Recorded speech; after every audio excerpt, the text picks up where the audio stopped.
Hello hi welcome back to gold channel. இன்றைக்கி November 19ஆம் தேதி. இப்போதைய இரவு நிலவரம் எப்படி இருக்குது, நாளை தங்கம் மற்றும் வெள்ளியோட விலை அதிகரிக்க வாய்ப்புகள் இருக்குதா, விலை குறையுமா அப்படிங்கிறத பற்றி பார்த்துடலாம்.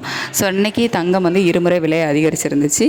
காலையில் 100 ரூபா, மாலையில் 100 ரூபா, ஒரே நாளில் நமக்கு 200 ரூபாய் விலை அதிகரித்து 11,600 ரூபாய்க்கு ஒரு கிராம் ஆபரண தங்கம் விற்பனை ஆகிட்டு வருது. ஒரு சவரனுக்கு 1,600 ரூபாய் அதிகரித்து 92,800 ரூபாய்க்கு ஒரு சவரன் ஆபரண தங்கம் விற்பனை ஆகிட்டு வருது. வெள்ளியோட விலையும் வந்துட்டு காலை மாலைன்னு இருமுறை அதிகரித்து ஒரு நாளையில் நமக்கு 6 ரூபாய் ஒரு கிராமுக்கு அதிகரித்து 176 ரூபாய்க்கு ஒரு கிராம் வெள்ளி விற்பனை ஆகிட்டு வருது.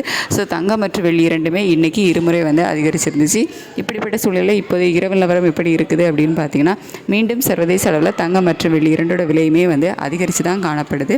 US டாலருக்கு நிகரான இந்திய ரூபாயோட மதிப்பு வந்து 88.49 அந்த ரேஞ்சில் இருக்குது. மறுபடியும் நமக்கு ஒரு 2-3 பைசா கிட்ட வந்து ஸ்ட்ரென்தன் ஆகிருக்குது. இருந்தாலும் சர்வதேச அளவில் தங்கம் மற்றும் வெள்ளி இரண்டோட விலையும் வந்து அதிகரித்து காணப்படுவதால் இப்போதைய நிலவரப்படி மீண்டும் தங்கம் மற்றும் வெள்ளியோட விலை அதிகரிப்பதற்கான வாய்ப்புகள் தான் வந்து இருக்குது. தங்கம் எவ்வளோ ரூபா வரைக்கும் அதிகரிப்பதற்கான வாய்ப்புகள் இருக்குது அப்படின்னா, ஒரு கிராமுக்கு ஒரு 40 ரூபாயிலிருந்து 80 ரூபாய் வரைக்குமே விலை அதிகரிப்பதற்கான வாய்ப்புகள் தான் வந்து இப்போதைய நிலவரப்படி இருக்குது.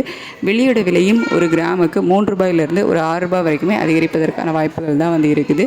ஸோ இதே ஸ்டேட்டஸ் கண்டினியூ ஆச்சுது அப்படின்னா நாளை மீண்டும் தங்கம் மற்றும் வெள்ளியோட விலை வந்து ஒரு கணிசமான விலை ஏற்றமே இருக்கும் அப்படின்னே சொல்லலாம். காலையில் நிலவரம் எப்படி இருக்குது அப்படிங்கிறத பார்த்துட்டு உங்களுக்கு நான் காலையிலோட வீடியோவில் அப்டேட் பண்ணுறேன். Thank you so much.